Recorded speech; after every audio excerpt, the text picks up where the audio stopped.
In many modern economies, the idea of a stable middle-class life is often associated with security, progress, and gradual financial improvement.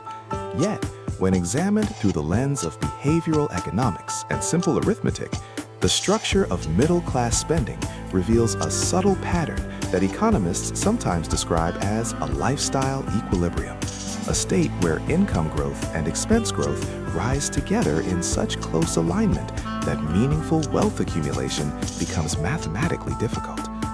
Imagine an ordinary professional in their early 30s who receives a steady salary, pays rent or a mortgage, manages transportation costs, subscribes to digital services, maintains insurance policies, and gradually upgrades everyday conveniences over time. None of these decisions appear irrational in isolation, and in fact, each one fits comfortably within social expectations of a stable adult life.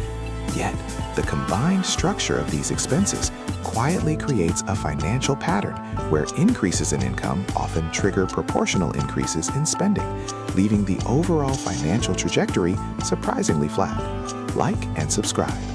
This pattern is not the result of poor discipline or reckless behavior, but rather the outcome of a psychological phenomenon known as lifestyle adaptation, where individuals adjust their perception of normal living standards as their income changes. When income rises, the brain naturally recalibrates comfort levels, making slightly larger homes, newer vehicles, or more frequent conveniences feel reasonable rather than extravagant. Over time, this process produces a financial environment where the margin between income and expenses remains relatively narrow, even as both numbers grow larger, which explains why many households with respectable salaries still report feeling financially constrained. To understand the mechanics more clearly, consider a simplified financial scenario. Suppose an individual earns $50,000 per year and manages to save 10% of that income, placing $5,000 aside annually. A few years later, their income increases to $70,000, which appears to be a substantial improvement on paper. Yet if their housing, transportation, and lifestyle expenses gradually rise alongside that income, their savings rate may remain at roughly the same proportion, or in some cases even shrink slightly. The mathematics of growth becomes particularly important here, because wealth accumulation depends less on income alone and more on the difference between income and expenses sustained over long periods of time. This relationship can be illustrated through the simple mechanics of compounding, where money that remains invested or saved continues to grow over time as returns accumulate on previous returns. The concept is widely discussed in financial education because even modest savings rates can produce meaningful results when sustained across decades. A equals P times 1 plus R to the T. In this expression, the future value of savings depends not only on the initial amount, but also on the length of time the money remains invested and the rate at which it compounds.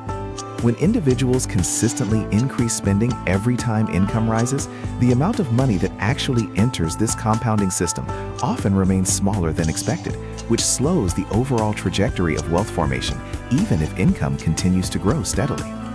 Another dimension of the middle-class lifestyle trap emerges from structural costs that tend to rise with income visibility. Housing markets in particular often respond to household purchasing power, which means that as families earn more, they frequently move into neighborhoods with higher property costs, property taxes, and maintenance expenses. The shift may feel like progress, yet it often increases the baseline cost of living in ways that persist for decades. Similarly, vehicle upgrades, insurance tiers, education choices, and childcare arrangements tend to scale alongside income brackets, gradually transforming temporary salary increases into long-term financial commitments. Historically, economists have observed similar patterns across multiple generations. During the post-World War II economic expansion, many households in North America and Western Europe experienced rising incomes and expanding consumer markets. Yet the parallel growth of suburban housing, automobile ownership, and consumer financing also created new layers of recurring expenses that became embedded in everyday life. The result was not necessarily financial instability, but rather a structural equilibrium where income growth and consumption growth evolved together, producing stability without necessarily producing large financial buffers.